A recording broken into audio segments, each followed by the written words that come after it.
Hi, thank you so much. I know the team knows this, but you guys might not know this. I am cooking today with no AC. Our AC has been out for about 2 weeks now, so I have lots of fans going on. So I hope you guys can hear me okay, even with all the fans. I will be turning off my camera just to go back and forth to the grill so that I don't trip over anything, or like it's also better visually, I think, for you guys, especially if you have vestibular migraine. We do have a smaller class than usual today. So depending on how many people end up logging on, like I think it would be great if you guys can just ask questions throughout the cooking process. It should be pretty easy with fewer people online, and this is like usually the amount of people I have for my smaller cooking classes, so that's really great too. Today and we do have a cookbook to give away. Yes, yeah. I think a Mediterranean migraine diet cookbook. So that kind of fits with what we're making today. I am going to show you how to make like Dijon chicken skewers, basically kebabs, which I really love.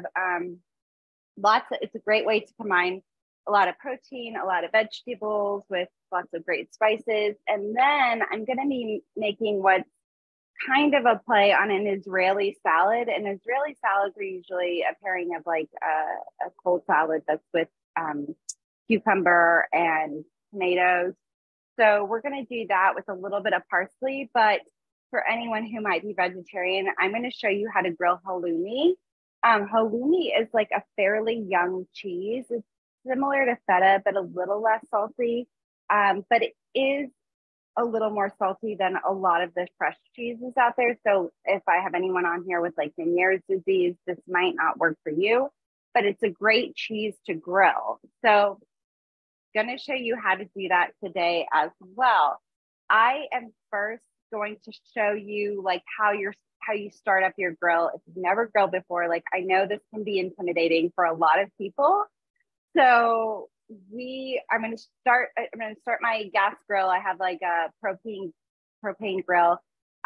This is what I find to be best for this point in my life right now, like with the kids and everything. It's a lot easier to start, a lot easier to clean.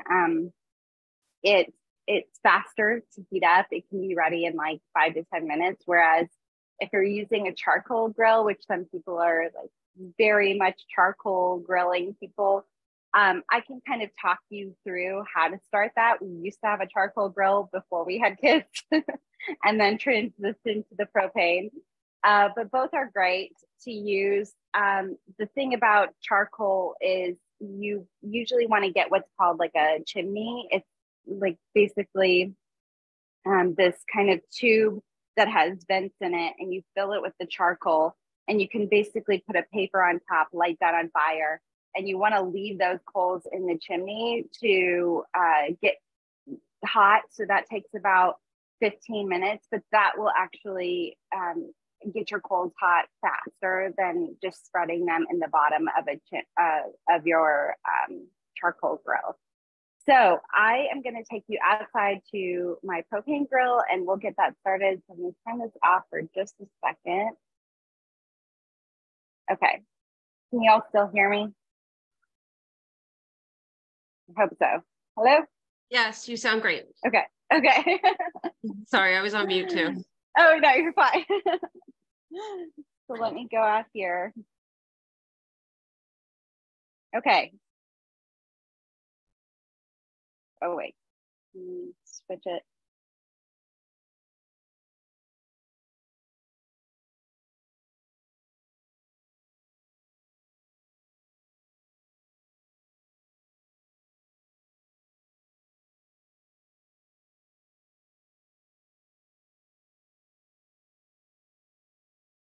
How many people are cooking with her? Anyone?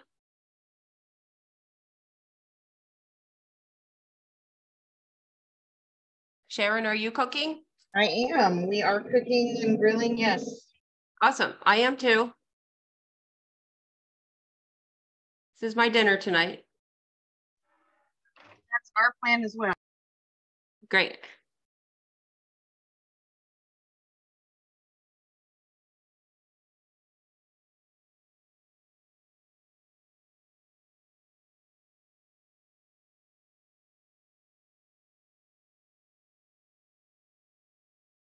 I'm not sure if Alicia froze.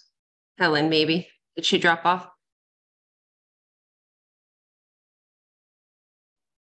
Oh, it does Might look have like lost- she did. She Yeah, did. we might have lost her. She'll be back. Lost her. So we have two of us are cooking. How many people like to make kebabs? Do you guys regularly make kebabs? Hey, There There she she is. did I go out? You did. Yeah. Oh no. I thought my Wi-Fi would reach out there, but I'm not sure that it will. So basically we'll try again. I'm hoping that if it works next time, and I will try to talk you through it. But yes, okay. So we are going to start with our chicken skewers. Basically, I have some that's already marinating. I wanted to do this a little bit earlier today because you generally want to let this marinate at least 30 minutes to an hour for the best flavor, if not longer. So I have a few pieces of chicken, about 1.5 pounds of chicken. I mix this with a little over a tablespoon of Dijon mustard. So the way to make this more migraine friendly is to use a Dijon mustard without wine in it, so it doesn't contain sulfites. All you have to do is really read the labels. I get like an HEB brand one that I really like. Annie's Dijon is usually one that you can find pretty much anywhere. I mix this with about 3 to 4 garlic cloves, a little bit of oregano, like half a teaspoon of oregano. Also sumac. If you've never had this before, sumac is great it's a Mediterranean spice, and it's great for a lot of fish dishes and a lot of chicken dishes. It has kind of a tangy citrus flavor. So if you find you're sensitive to citrus, I love to use it in cooking instead of using lemon. Today I am going to use a little bit of lemon, but I'll give you substitutes for that if that's something you're sensitive to or cannot use yourself. So if you are trying to cook along, you can definitely make this in your kitchen now. Just you mix up the olive oil or avocado oil, garlic, oregano, sumac, and Dijon mustard all together, and then toss your chicken into that. And then you can maybe grill this in another hour or two, or just watch me now. Again, it'll still be delicious if you try to grill it now, but it just won't have as much flavor. As far as skewers, so let's talk about skewers.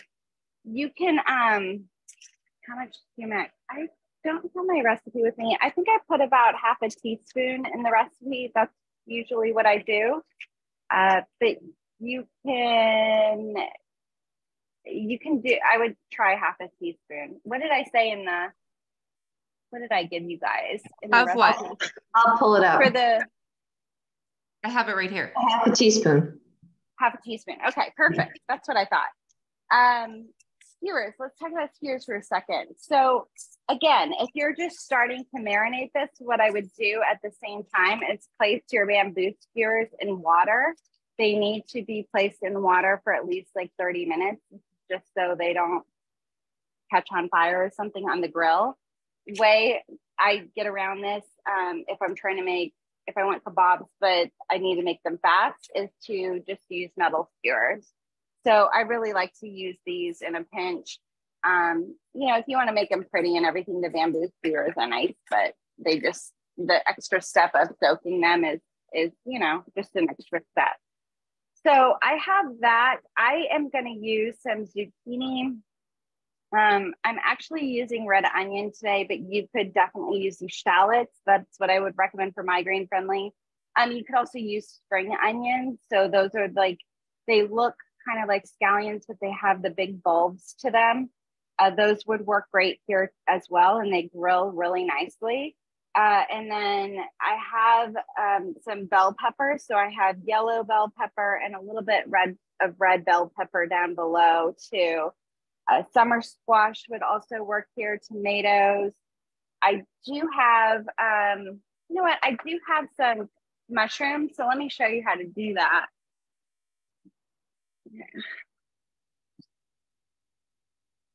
I really like mushrooms on skewers too, but there's a way to do them that's better. Let me go get, all you want to do is you want to grill the mushrooms. What you would do is just take a wet paper towel and rub them to get that extra dirt off. You do not want to be washing your mushrooms because mushrooms absorb moisture very easily. And in that case, they're not going to grill well. They're just going to kind of get mushy as opposed to being more dry and just roasting really nicely with that perfect grilled flavor. So that's how I clean them, kind of wiping them off with a wet paper towel. And that way they're not all waterlogged. I have the same tip actually for chicken. So when you go to the grocery store, I really like to buy air-chilled chicken, especially for grilling. And if you've taken my classes before, you've like heard me talk about this a few times. But air-chilled is different than your traditional chicken breast in that it passes through chambers of air when they're processing it and cleaning it and everything like that, versus being dunked in tanks of solution to disinfect the chicken breast. And as it's dunked in the solution, it absorbs, it can absorb some of that solution as well. So you'll find with like chicken that doesn't say air chilled on it, it tends to release more liquid as it cooks.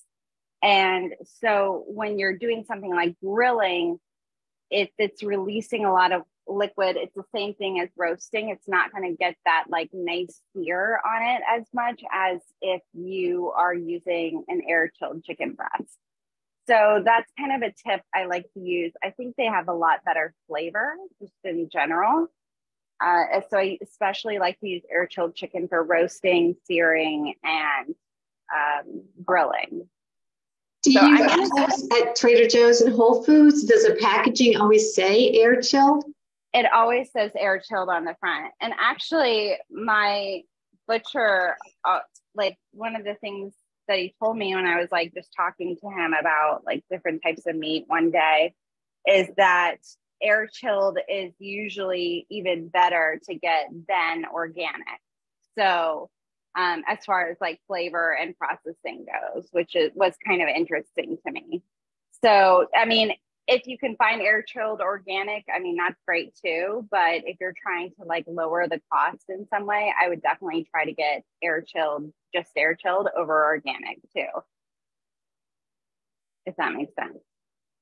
And most of them are pretty good these days. Like they'll have some sort of like antibiotic free or free range chickens or something like that. You can usually find them at most grocery stores. I think I get mine at HEB, which is like a local grocery store here in Texas. Yeah. Any more questions? No, that's what I was going to ask, where you find that kind of chicken. Okay. Yeah. Any grocery store usually? Really? I've seen them at Walmart. I've seen them at, I think I've seen them at Target. I generally don't buy my meat from those places though. Like I'll get more like the packaged or frozen foods or even produce from there and Trader Joe's. But I usually like to save buying my meat for local places. So like local butchers. I just find you get better cuts of meat, better flavor. They cook better overall. So that's kind of where I choose to portion out our expenses for groceries and save a little bit more like on the produce and stuff like that. Perfect. Thank you. Yeah, sure. So we're going to thread these together. So I have I'm trying to think of the best way to go about this class, but I have my Alicia, can I just ask you, because it's funny, I do a cedar plank all the time and I know you have to soak that, but I've never soaked my bamboo skewers, so they always burn. Do you see one, like using metal versus bamboo, does one enhance or they're really interchangeable based on convenience and if you own them and all that kind of thing? I personally don't see a huge difference like in the way they cook. I do think that metal tends to cook a little bit faster.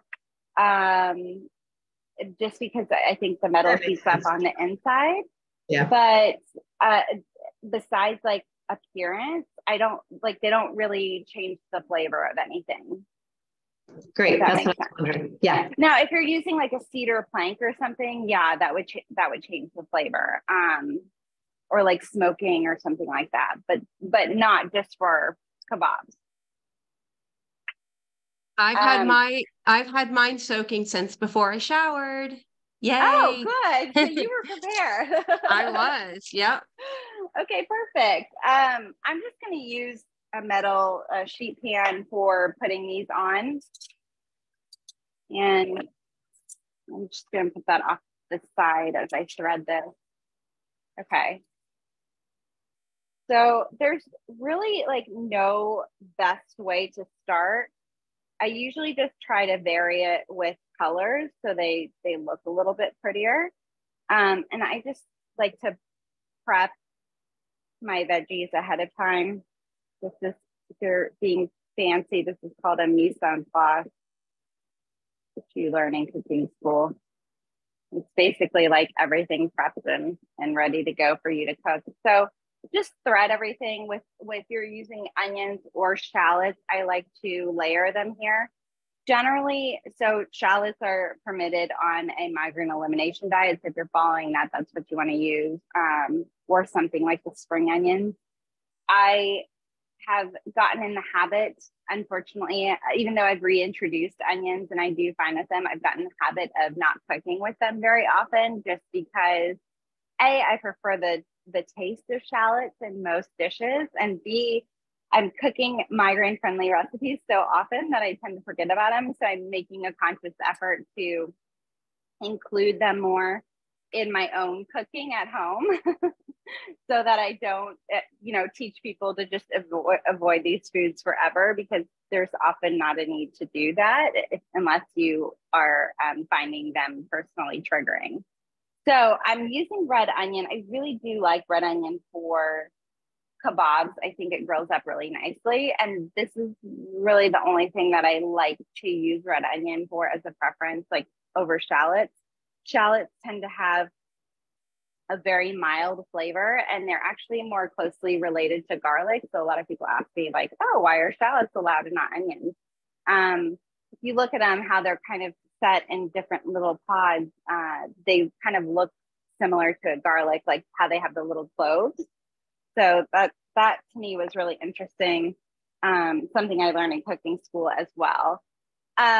So next I'm going to thread the chicken. Sometimes I'll do 2 pieces in a row and then go back to the veggies.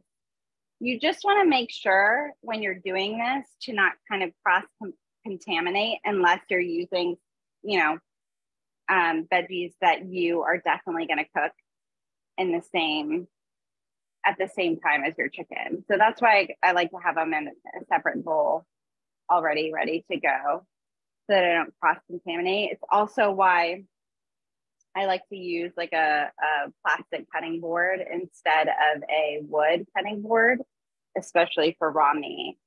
Often if I'm just using a few mushrooms, I like to make them as the little topper for my kebabs, but you can definitely thread it in between your kebabs if you are a big mushroom fan.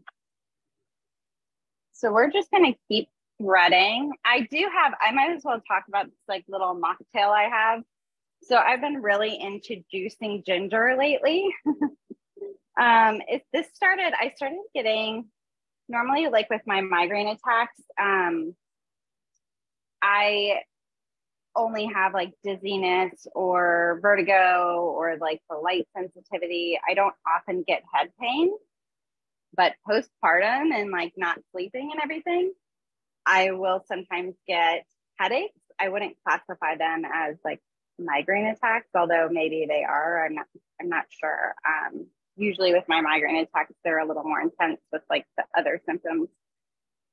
But all that to say that I've been trying to use like juicing ginger to help me either bring down the pain level of some of those attacks, just because normally I can kind of get them under control with like just Tylenol or something a little more mild. Sometimes I'll take like my rescue med, but it's interesting. So the ginger juice, I've been like testing out a few recipes for like different types of migraine shots. And I've been juicing like, oh my gosh, probably cups of ginger at a time.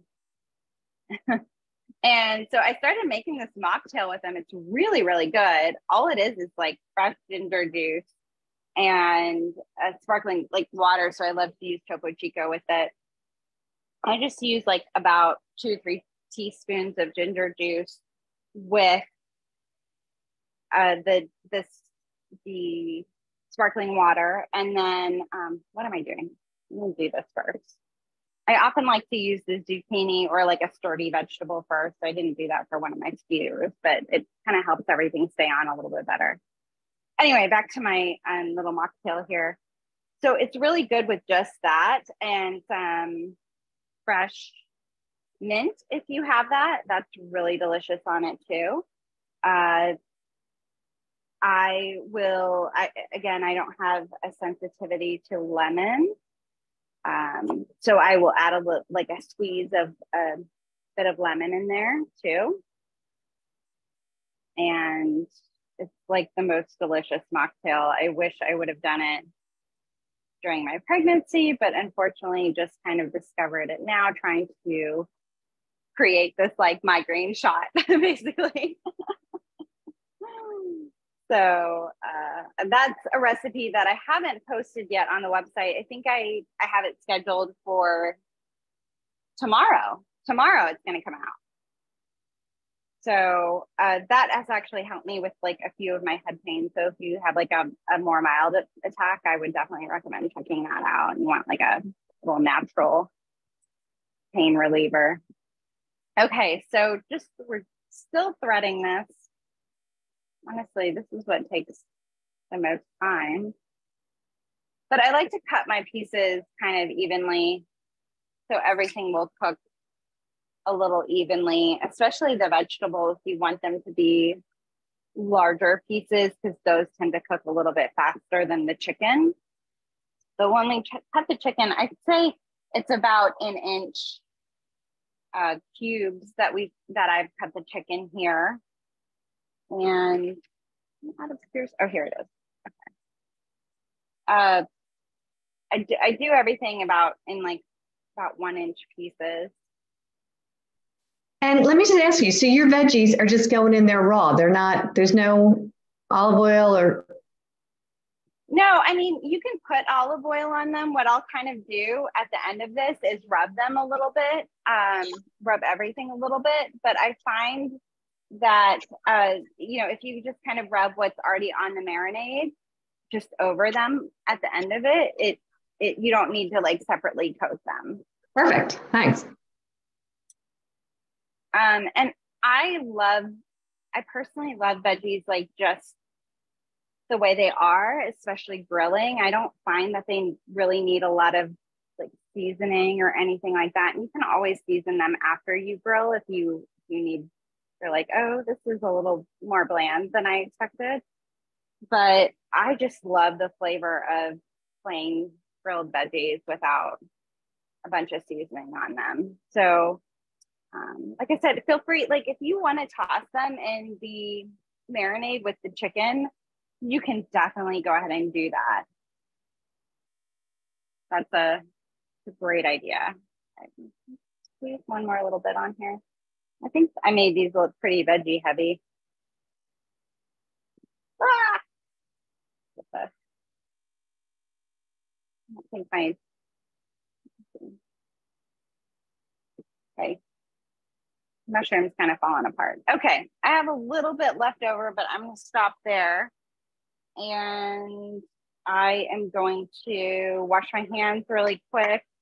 You always want to do that when you're handling raw meat, raw poultry. If you have my Mediterranean migraine diet cookbook, I have some skewers in there. They're actually, what's on the cover? Let me go grab it. These are like pomegranate skewers. They are so delicious. What I do is sirloin steak and I coat it in a pomegranate molasses, which is just, you can buy pomegranate molasses like as is, or if you don't, you can just reduce pomegranate juice. That's all it is. It's reduced pomegranate juice until it's like nice and thick and tangy, tart, and a little bit sweet. And so I'll marinate that with the sirloin, which sirloin is a better cut of meat, especially for migraine. Dr. Bay talks about it a little bit in here, just because it's got a lower fat content.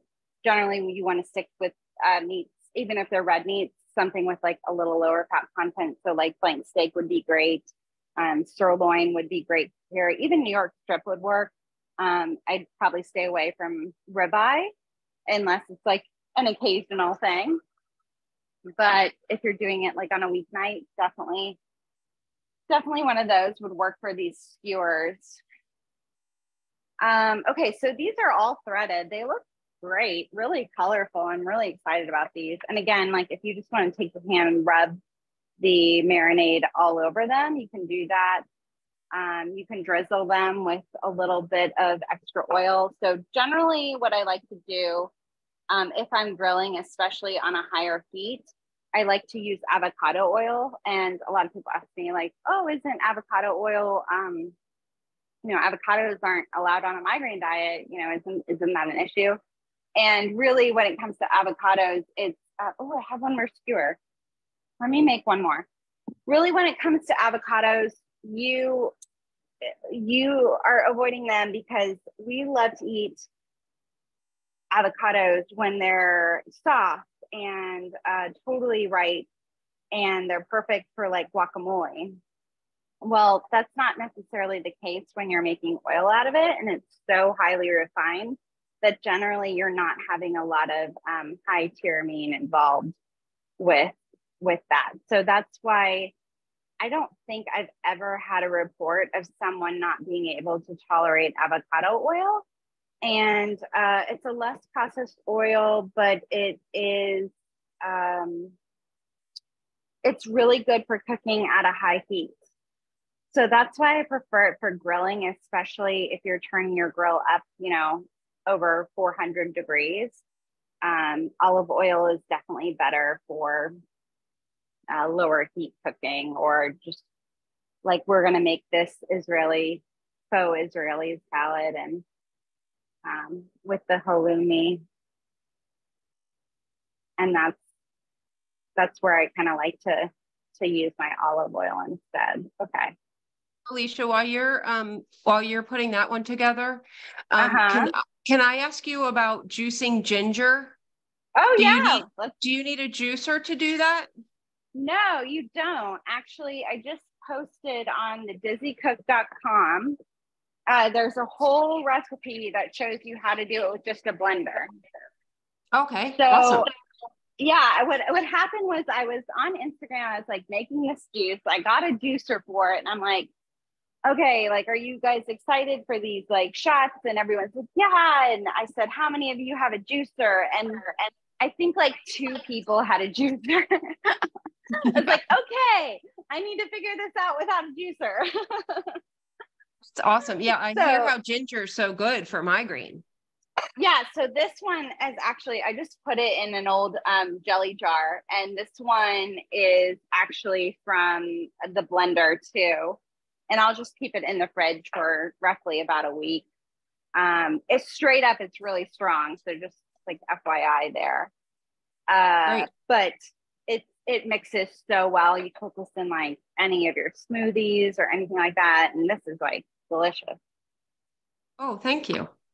Yeah, but you have to have the perfect amounts. Like a kitchen scale will help if you can weigh the ginger, because it does make a difference. Because if you go too light on the ginger, then it's too watery, not good. If you do too much, it can be way too strong. So I tested it must have been like 20 times. I mean, I was giving away ginger juice to everyone. Well, so now we can But I just think follow I got the perfect amount. Awesome. So now we'll follow your recipe and we should be good, right? Yes, Yeah, yes, I can't. exactly. So I like sushi, but you know how it always comes with the fresh ginger? Uh-huh. I can't eat it. It's really strong and spicy for me. Too strong, yeah. Yeah. So Yeah, good. this way you can adjust it Awesome. to your liking. Thank you. I will Yeah, say thank the you. shot on Monday is pretty strong just because like I wanted it to be like knock your socks off because I think there's something about like when you take those ginger shots, I like think there's something where it like kind of resets your brain. It's like so strong. Well, yeah, I mean, they say it's good for you. How many of you do any of you eat or take ginger shots or drink anything ginger for your migraine? We can't see you, I'm but really curious about yes. it. Okay, Bernadette does. It what's interesting is it has conflicting evidence. So like originally I think they were saying it's just as good as a sumatriptan for aborting a migraine attack. And then recently they said, okay, it can help with like pain and nausea, but it's like not as effective. Yeah, Amy says it's good for her nausea treatment. Nausea. I think that's what like the consensus is it can be helpful. So especially if you like can't tolerate alcohol, this is like one of my favorite drinks in the summer. Yeah. And Anne says ginger tea. Ginger tea is wonderful. I would definitely be drinking that right now if it weren't 100 degrees outside. Right. With no AC. Yes. Yeah, and the other part to that is like everyone during my pregnancy I got super sick. I and I have that a lot too with vestibular migraine as well, especially like with a vertigo attack. And I know everyone recommends ginger, and somehow to me when I'm nauseous, like those ginger candies just don't sound good to me. I'm like one of those people. So what I found works really well for me instead is like things that are tart. So like green apples or green apple flavor. If you can do citrus, like I highly recommend it. So like if I'm super nauseous, this is perfect to do with like a little lemon juice and the ginger together. I find that kind of tart flavor is really helpful. And that's where the sumac can be helpful too, is to incorporate that tart flavor as well. Okay. Yeah, that's interesting. And Cindy, just last thing, Cindy said that she had a cafe close to her that did a mixed ginger shot. And that's wonderful. Yeah, that's cool. And Alicia, I was looking, I thought I had sumac, the spice, and I didn't. So I Googled what's the closest thing to sumac spice, and it said, which you might say, I don't think so. It said lemon pepper. Oh, no, I don't know if I do lemon pepper, but what I would do is like zest a lemon. Of lemon, okay. Yeah, I would zest a lemon. Not the pepper. Not the pepper. That's weird that they would put I guess it does have kind of a spice to it, but we can just use regular pepper. I was like, well, what can I use? Yeah, because I looked at the color. I'm like, oh, well, is it paprika?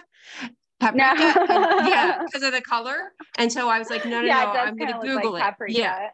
Yeah. So I Googled it, and that's what it said. Anyway, perfect. Go ahead. Yeah. I would zest a lemon, or to really get that strong flavor, or just use a squeeze of lemon juice if you don't want to go through that too. That would all work as well. Okay. And is anyone putting together skewers too right now? I'm letting my meat marinate a little bit. So I didn't do the skewers yet. Is anyone else doing skewers that wants to show theirs? I'd love to see them. Yeah, I'd love to see them too. Was it Bernadette that was making them too? I can't remember who else said they were going to do them. I love that Bernadette's here. Okay. I don't know. Okay. All right, go ahead. I think that what I'm going to do, because I'm a little afraid of losing you guys outside again. So let me think about how to do this. Let's go ahead and make the cucumber tomato salad right now. and then we can go outside and grill and hope for the best. Okay. So what I'm gonna do is,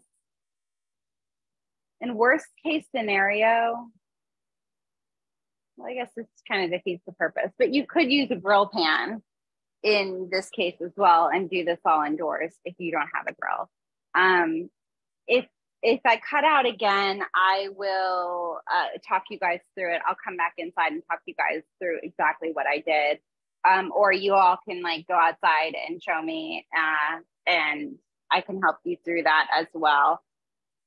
Okay, so let's do this cucumber salad really quick. I am going to use, let's say about like 3 tablespoons. Wait, this is avocado oil. I'm going to use about 3 tablespoons of good olive oil. So this would not be like your Costco oil. I have this one, like the extra virgin Spanish olive oil. Olive oil is really great from Spain. It's really great from Greece and Italian as well. Those are like 3 places that I would look at olive oil. And then California Ranch has a really decent extra virgin olive oil that you can find.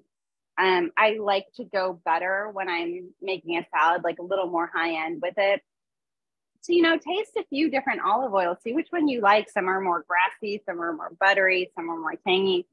See which ones you like and use those for your salad dressings, because that will make your salad really pop. And that's when you can use just these fresh ingredients without using a lot of heavy seasonings. And it'll just make everything taste so much better.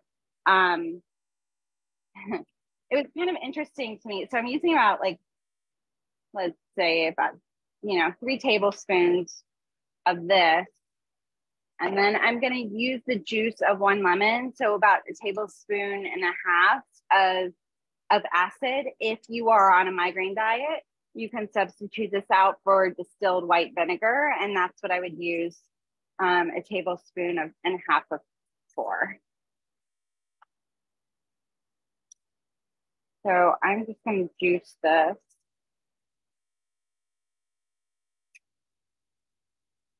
Here.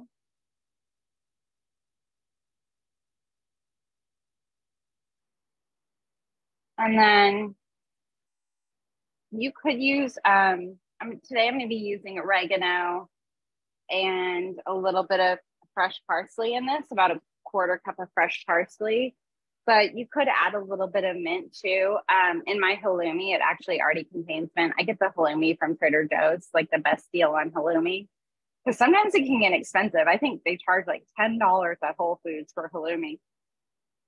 I mean, I like cheese and I like expensive cheese, but like you don't want to be doing that all the time. So I think Trader Joe's has it for like $4, which is really, really great. So I'm going to combine these two. It is. That's where I got mine. Trader Joe's. Yeah. And this piece. Oh yeah, perfect. Yeah.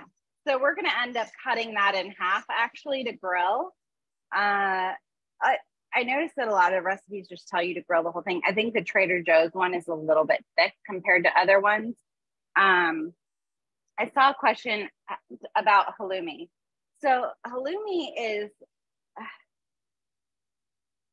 I want to say it's like similar to feta, but it doesn't really crumble. It's more of like a rubbery cheese, which is like a weird way to describe it, but it can be kind of rubbery, and that's why I don't like to leave it so thick. I like to slice it thin. So when you grill it, it gets crispy on the outside and kind of soft and melty on the inside. It's a little bit salty, a little bit tangy. Again, like I would describe it best as like a less salty feta that has just a different texture that's not crumbly. It is a fresh cheese, so generally it's only aged like 1 to 2 months. So not a lot of migraine diets talk about it being an allowed cheese, and I guess if you are, I have some people who are helped by sodium. I have some people who are very sensitive to sodium. if you are sensitive to sodium, this wouldn't be the ideal cheese for you. But things like mozzarella and those aren't going to grill. You can't grill those as well as halloumi. Halloumi is such a thick, sturdy cheese that it grills incredibly well. Another one that would be similar would be like paneer. So that's used in like a lot of Indian cooking, and you could definitely grill that as well. But a lot of like the fresh cheeses that are generally like allowed on a migraine diet or less triggering for people aren't ideal for grilling. Like we can't grill a bunch of cream cheese, right? So I'm gonna set this aside. I like to pat it off so it's a little more dry, and that will help with your grilling as well. Like you don't want anything to be wet. It's like the same point that I had with the air chilled chicken. The more dry you can make things on the griller, just like for roasting too, the better everything's going to cook and get like those nice grill marks on it. Cucumber. So I have like just an English cucumber here. I'm just going to slice down the middle of it and then do it into quarters. And keep the skin on? Yes, you can definitely keep the skin on. Even a regular cucumber? If you have a regular cucumber, I mean, I would just kind of remove as many seeds as you can in this. So I just like to run my knife down it and create like long lines, kind of keeping it together. Okay. And then all you have to do is slice it like this into little chopped pieces. Whoops. Get that before the dogs do.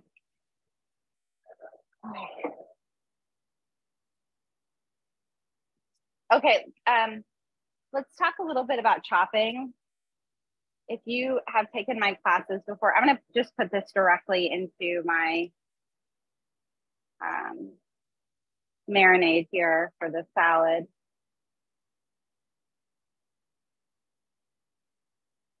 But let's talk a little bit about chopping. So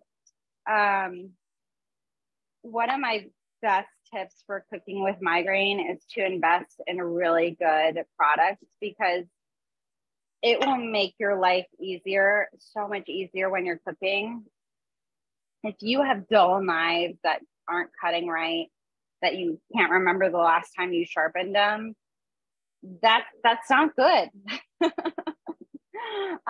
If you have knives that you bought on sale at Walmart and they were like $12, again, that's going to be extremely frustrating for cooking. I always recommend really investing in your cookware, especially if you're like someone who likes to cook with migraine disorder, because a lot of times it'll just make your life so much easier if you can cut things easily, especially things like tomatoes, which are generally a little harder to cut. This one I had custom made, but if I like, there's a brand called Wusthof. That's like what I registered for. If you're getting married anytime soon, register for these. You can get them at like Williams Sonoma. I'm sure you can get them on Amazon now too. It's like a really decent brand, and Williams Sonoma will actually sharpen them for you if you want that as well. But you. Oh, did someone say something? Okay, I heard someone talking. I am just using tomatoes on the vine for this, but like I saw some really, really good looking heirloom tomatoes the other day that like I almost got for this salad. Tomatoes are just like so good right now. So let's talk a little bit about holding a knife. I'm really sorry if you've been on this class and have heard this a million times, but this knife was custom made for me, so it fits my hand really, really well. For Wusthof, let me get my knife. So if you're going to invest in one knife that you do, I would either do like a Santoku or just a chef's knife like this, but this is just the Wusthof one. But See how like big it is compared to my hand. So like a lot of knives are actually made for men, which is surprising because I think like it's at least 50-50, or like I think more women are usually cooking in general, but they're made for a larger hand. So often they won't fit your hand. And so what I usually see a lot of people cutting is they cut back here holding it, and there's no stability on what they cut. And this can cause accidents. You know, you're not paying attention, especially if you're in pain, having a lot of dizziness. Like it's not a good situation. So if you hold up on the neck of the knife like this, you're going to have a lot more stability when you cut. And this will prevent injuries in the kitchen.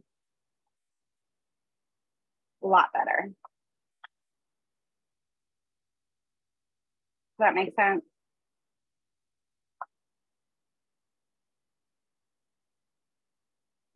Total sense, yeah. Okay. And I don't think I've ever sharpened a knife ever.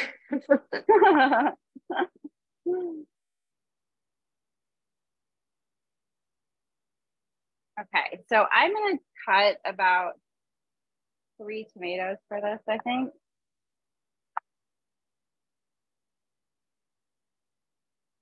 Are you cutting your tomatoes kind of the same size as your cucumber? Yes, just in like little cubes. Okay. Like dice, small dice.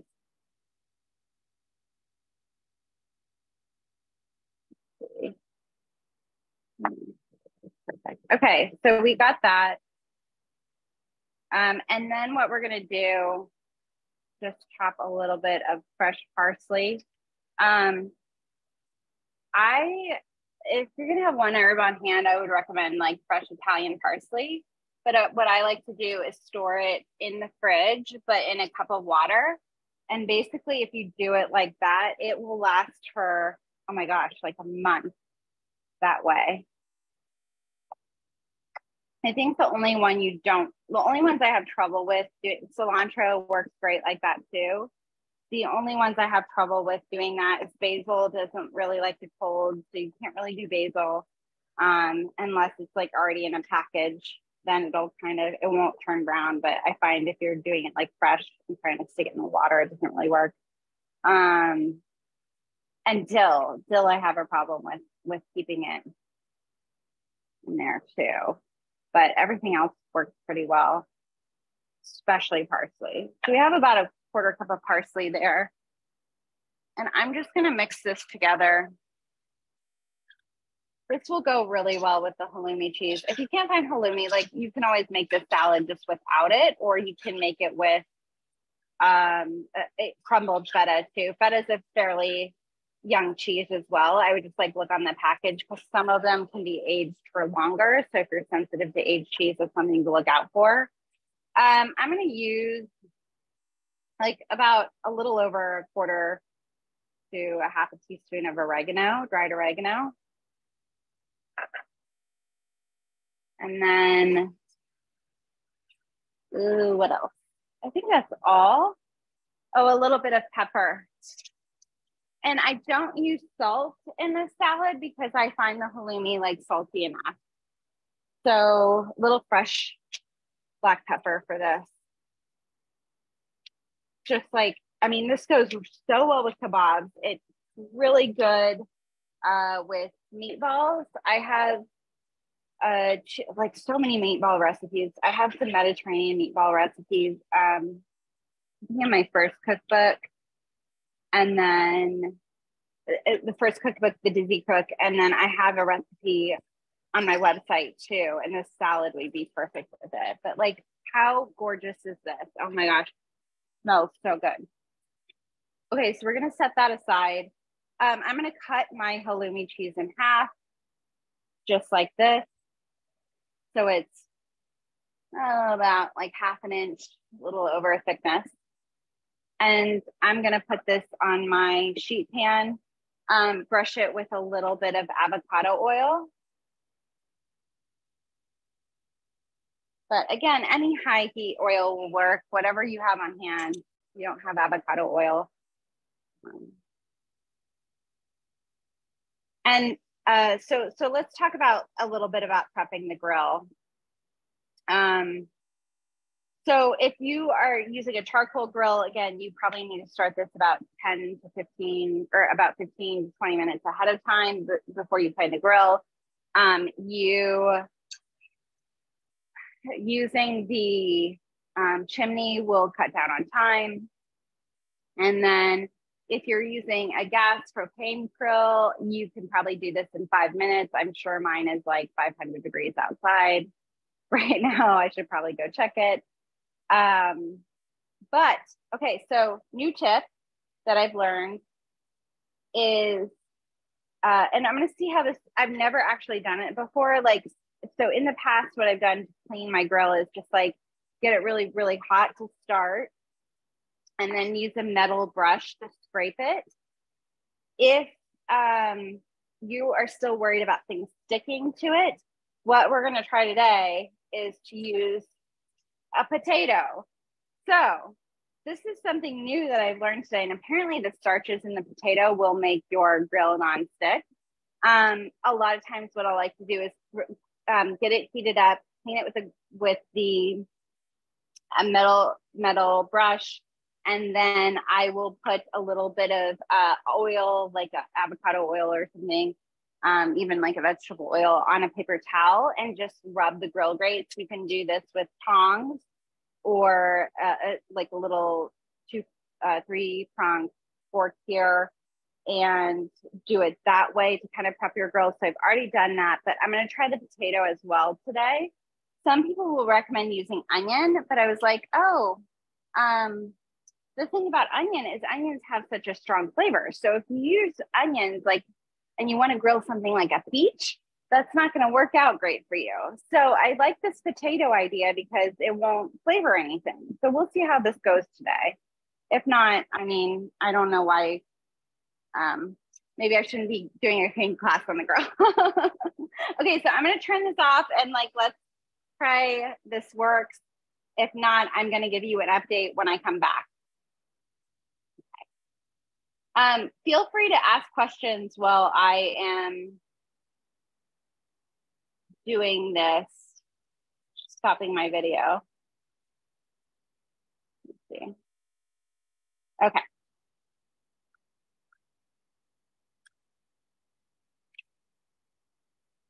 Ready?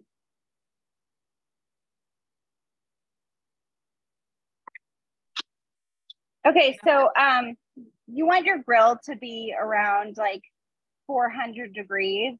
A lot of recipes will tell you medium high heat. That's what they mean by medium high heat, like about 400 degrees. Yeah, so that, waiting for mine to kind of get there before I put everything on it. Still like heating up now. Are there any questions before we start doing this? Does anyone have any questions? Is anyone putting skewers together or anything? Did anyone make the salad?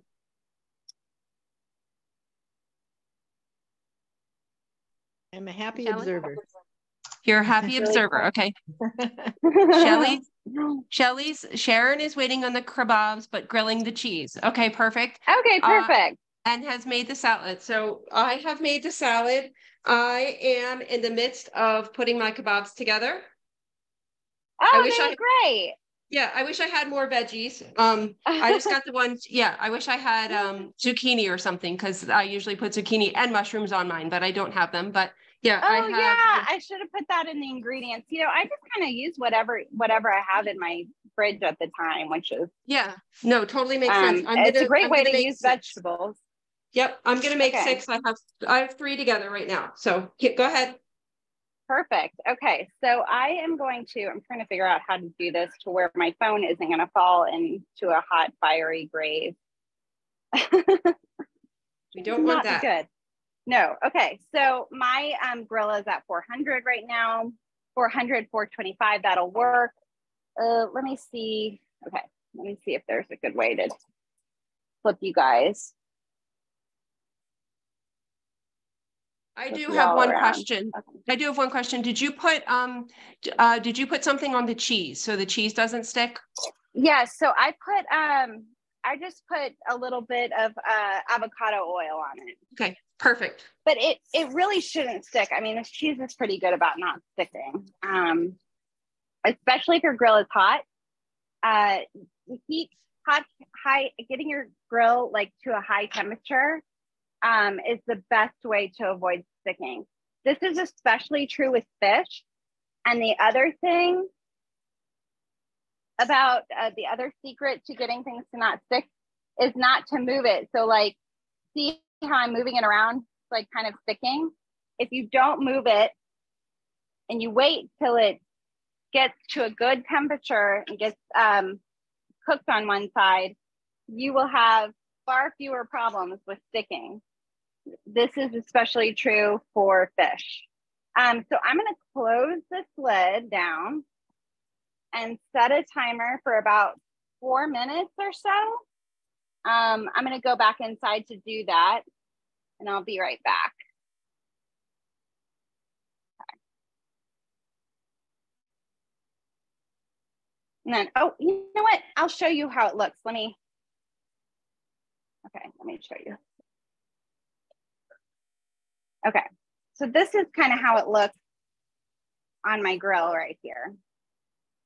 Have everything lined up. Okay, and obviously the ones towards the back will probably cook a little bit faster than the ones towards the front. You want to maintain at least like 400 degrees throughout cooking, if not a little bit higher. Okay, let me go set my alarm so I don't miss it. Okay. I'm really glad that worked out for us. So let me set my timer for about 4 minutes. Okay. And then after 4 minutes, I'm just gonna kind of flip my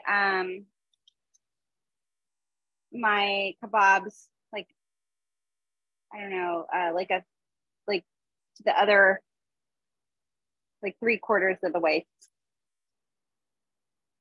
Or I'm sorry, in like thirds, basically, to get them to cook on all sides. Alicia, did you already say this? Do you want to keep the grill cover closed, right? To keep the heat in? Yes, keep the grill cover closed. I also forgot my potato nonstick, so we'll see how this goes. But that's what happens when you are trying to carry a camera and everything on the grill too. Oh, it's never a dull moment cooking with migraine, I'll tell you what, especially when you have no AC. Okay, do we have any other questions? Oh yes. Do you have any recommendation about grill pans for those without grills? Yes, let me show you what I like to use. I think I have it really quickly. I love to use a cast iron grill pan. Oh, here it is.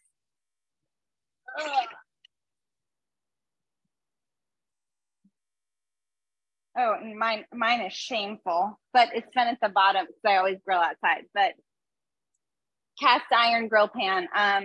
This is a Le Creuset one that I really like, but like you don't have to spend this much on one. We registered for this when we got married. It like lasted. We've been married 7-8 years now. It's like lasted so much. I love their stuff, especially their Dutch ovens. But again, if you are just, you're just getting started cooking and you're not ready to invest in like a really high quality product like that, Lodge is a great brand that is really good quality as well as a lot less expensive than Le Creuset. So that's the two I would recommend for grill pans. Again, just make sure you put them on medium high heat. Like getting them to that high heat level is what's going to give you that nice sear on them. I'm going to take you all back outside to kind of check on these, especially on the cheese.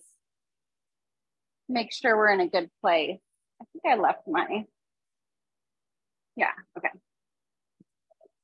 Alicia, right, do you flip the cheese? Yes, so you're gonna flip the cheese. Okay.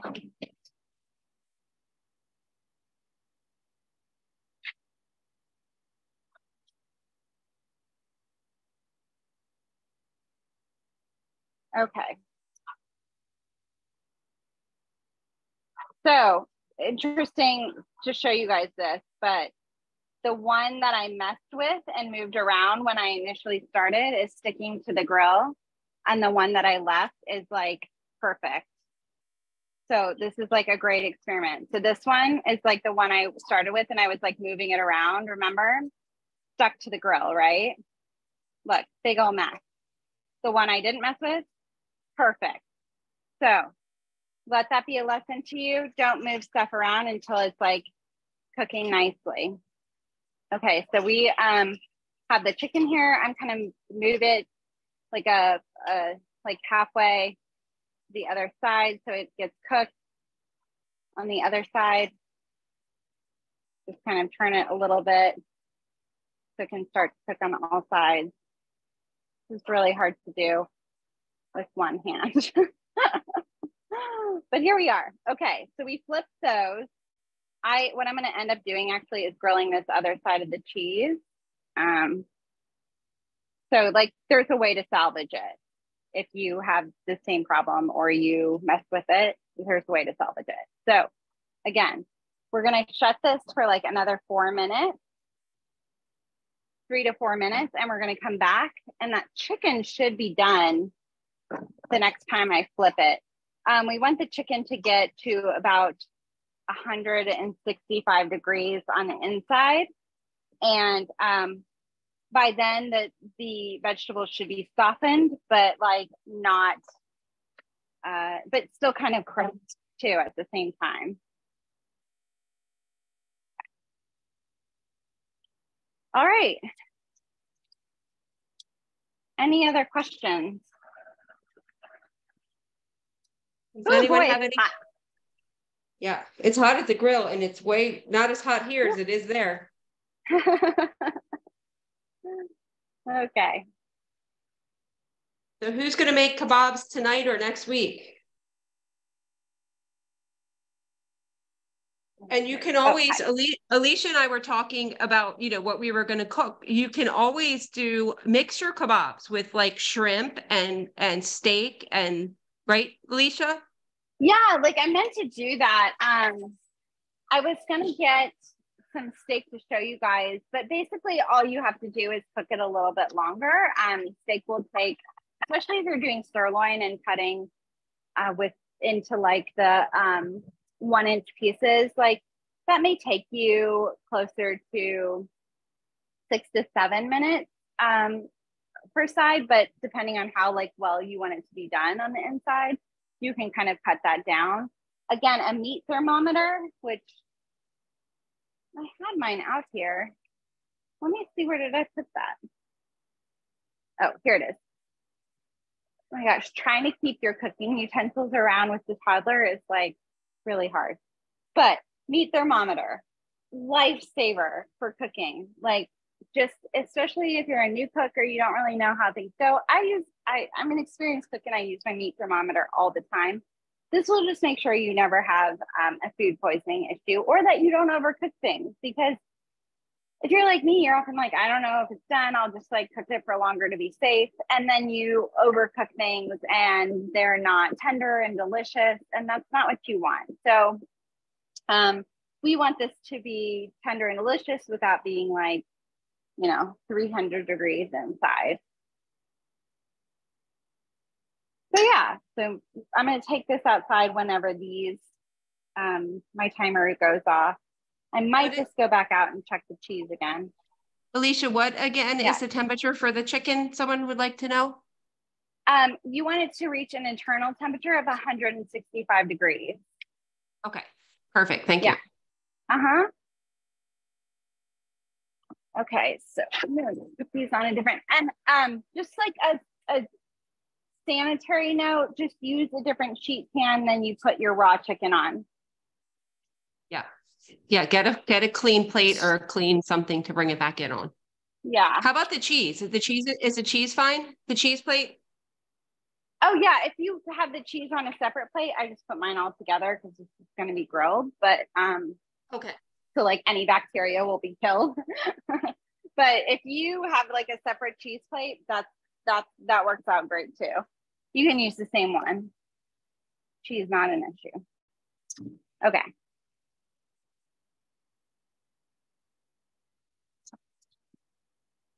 Okay, here we go.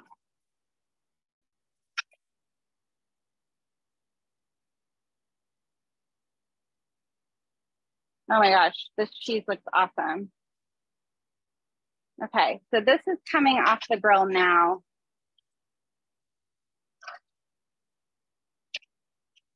Right. Oh, let me turn the camera back on.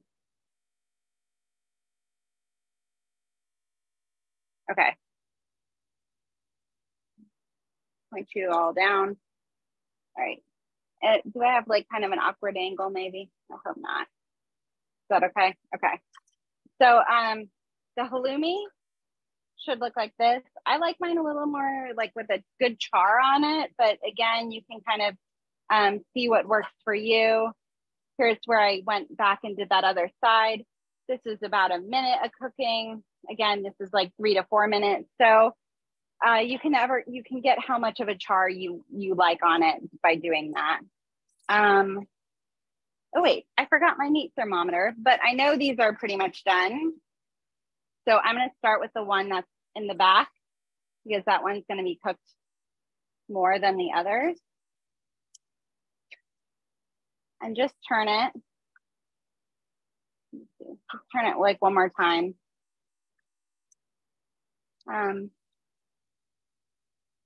They look delicious.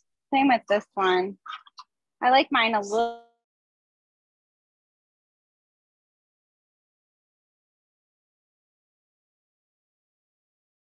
We might be losing her.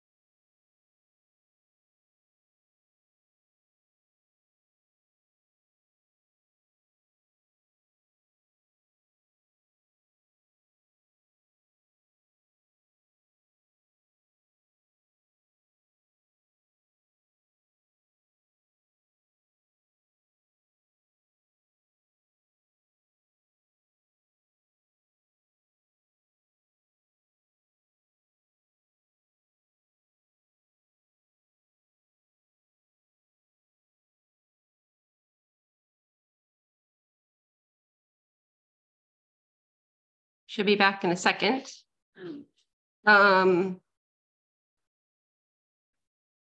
Okay, so did anybody make the salad? Who wants to see my cheese? I did the cheese. I think someone else did the cheese.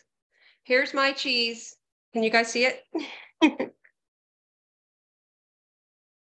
I grilled the cheese. Did anyone else grill the cheese that wants to show it? Who else said they were grilling the cheese? So that cheese is called, what is it? Halloumi cheese? Yes. Yeah, halloumi cheese. I think someone else grilled it. Did it work for anybody else? Looks good. Sharon? Did you do yours? Do you want to show yours? Sure, Sharon. Oh, yours, hold it up a little higher. Oh, you're a little higher. Oh, yours looks good too. I did mine. So I thought she said mine was really thick. So I actually did mine in 4 pieces and I probably should have kept them in 2 because 2 of them were a little thin. Oh, look at the baby. But mine, they came out good. So I'm excited to try mine with the salad. And who did the salad? Here's my salad. I don't want to tilt it too much, but I made the salad. The tomatoes and cucumbers are all hopefully the same size. So I know she talked about trying to keep, everything pretty much cut the same size. In general, when you make salads and things, fruit salads, whatever kind of salad you want to try to cut things the same size. So, it looks nice and you're eating the same size bite. So my salad is ready for the cheese. I have, I have, oh, you can't really see them. I have three kebabs done. There's one more here, actually 4 kebabs done. I'm going to make 2 more. So I'm pretty set for dinner tonight. I'm excited. I don't have to make it later. And it looks like we have, let me see. Sorry, I have to get close because of let me see. We have, Hi, sorry. Oh, there you are. We were My just phone chatting. got too hot. Oh, it did? Oh, geez. Yeah. So Sharon, the Koch family, Bernadette, they are making it tonight, and Cindy's going to make this next week. Okay, perfect. Yeah, and I was just showing the stuff I made, so go ahead. Yeah, so I had you all over the grill, and I guess it got too hot for my phone, and it shut down, and I was just talking to myself for like 15 minutes. But where did it shut off? Oh dear. Did y'all see the doing the temperature check? We did not see that part. You did not see that part. Okay, so basically what I did was now I lost it again. Okay, so I took my meat thermometer, and you just want to get to like the most center point of everything without touching the skewer, and it should read 165 or a little bit higher, and that's when you know to take it off. But with the cheese, you don't have to cook it to a certain internal temperature. It's fine. I will show you, like, again, I like mine to be a little more charred, but my tongue.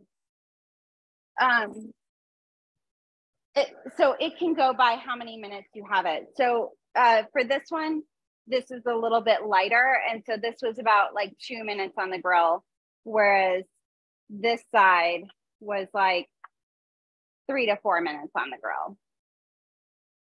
So again, what I like to do for this halloumi is once it cools, you'll just take it on your cutting board and chop it into cubes, and then add it to your salad, your cucumber and tomato salad over here. But it should be, you can kind of see it's like crispy on the outside and like really kind of gooey on the inside, and it's just like melty, a little bit melty, like hot. But so good. I love to grill this cheese. I have a really good recipe on my website too for this grilled halloumi, and you can either do it with like couscous or quinoa and like a mixture of vegetables, and it's really delicious. So are there any other tips I can give you guys to like make you feel more confident of this at night? I'm really sorry that it was just so hot here. It's like my phone is bursting into flames. No, it looks delicious. Yeah. Thank you so much for doing it in the heat of God. no AC in Texas is tough. Mm-hmm. And going out on your grill too. Thank you so much. Go ahead. If you wanna include like what I would do for like a migraine friendly dessert, if you want to make your whole dinner on the grill, is to get peaches and slice them in half, take the pit out, and then just brush those with a little oil too. Put them on the grill. I'd say about 4 minutes per side, 3 to 4 minutes per side until they have like nice grill marks.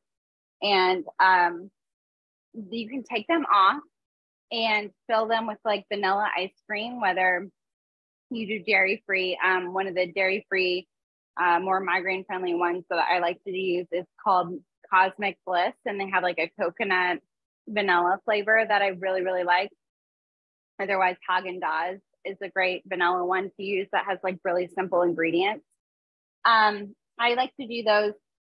You could just put them with ice cream, or like if you have any Dizzy Cook granola on hand, especially my buckwheat granola, or like one of the granolas from the cookbooks, really, really good on top. So that would be like a very simple dessert that you could do, even if it's just like with ice cream and the peach.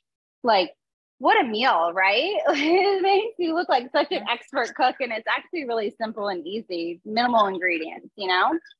Yeah, it's awesome. And I have peaches, so I might do that for dessert. Like in your garden? I have them right in my fridge right now. Oh my gosh, that's so nice. Yeah, I might do that. And my daughter's not home yet, so I might make her stop and get some vanilla ice cream. Okay, that would be great. Yeah. Yeah. Yeah. That would make the perfect dinner for tonight. Absolutely. Thank you. And well, and don't forget, you can buy Alicia's cookbook directly from her site, the dizzycook.com, right? Alicia.com. Yeah, the dizzycookshop.com. And dizzycookshop. Actually, we put it on the chat. That's perfect. I put the survey there too. Was it? Awesome. That if you buy directly from the shop, that supports me directly versus Amazon. So that is very helpful.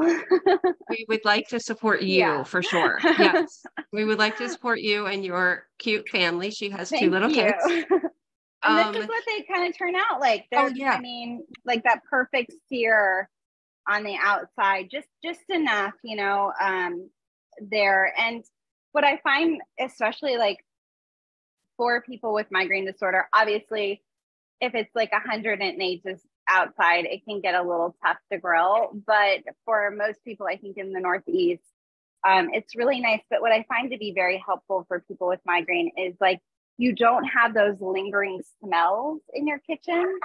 I tend to find like, especially if you're cooking strongly flavored stuff, just that like smell that can kind of linger in your kitchen. Like, I know that can be really triggering for some people. And so that's why I like to suggest grilled food sometimes, because it can be a little less intense for people. Yes, 100%. Yeah. My son does not like the smell of fish, so we always do it out on the grill or when he's not home. That's right. Great. Yeah. Yeah. You're 100% right. And we use our grill. I'm in Delaware. For those that don't know, we use our grill almost year round. Almost except if there's snow, because we can pull it right up to our back cider and use it. Yeah. It's interesting. So why this AC thing happened was 2 weeks ago, we had a really bad storm here, and we live in an area with a lot of trees. And like, if one branch goes down, like we've lost power for days at a time. And so we lost power for a whole day. And when it came back on, I guess we don't have like a surge protector for the home. So it blew one of the AC units. And so we're waiting on a part to get that replaced, which is why it's been so long. But all of that to say, like when this happened and we lost power, we were grilling outside, so it worked out so we could have dinner. So like if you ever lose power and like you can't do anything, like this is the perfect meal for you. So it was like hailing outside and we were under the patio grill. Yeah, that's perfect. Yes, with grills, absolutely. Yeah. When you have no electricity, use a grill. Everyone's like, I can't cook. Yeah, you can if you have a grill. As long as your food stays fresh, right? Exactly, right. Get ice, put your frozen stuff or your refrigerated stuff in a cooler. So thank you so much, everybody. Thank you so much for doing this, Alicia. Enjoy your drink. Stay cool. Thank you. And one last thing. So we have Helen and I have decided on the winner of the book. We are going to, hold on one second. Wait 1 minute. I have to find something. We are trying to find something. Darn it.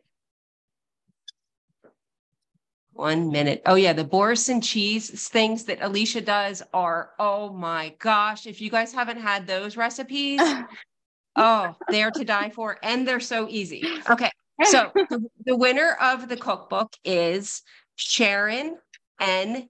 Marin. She's only 12 weeks old today, and this is her first cooking class. So Sharon, that's awesome. yes, she's 12 weeks old, and Sharon cooked with her 12-week-old. So Oh my she, gosh. yeah, she made the cheese. She put together her kebab, she said, after she did the cheese. And so we are going to send her the cookbook. And awesome. yeah, so congratulations, Sharon. We Yes. will get you a cookbook, and it will be signed by Alicia. And we Yes. thank everybody else. Don't forget to follow her too. Oh, she's actually Megan. Wait. Oh, it's actually Megan. Sorry, Megan. Sharon. I've been calling her Sharon. She's actually Megan. Sharon's her mom. So, okay. congratulations.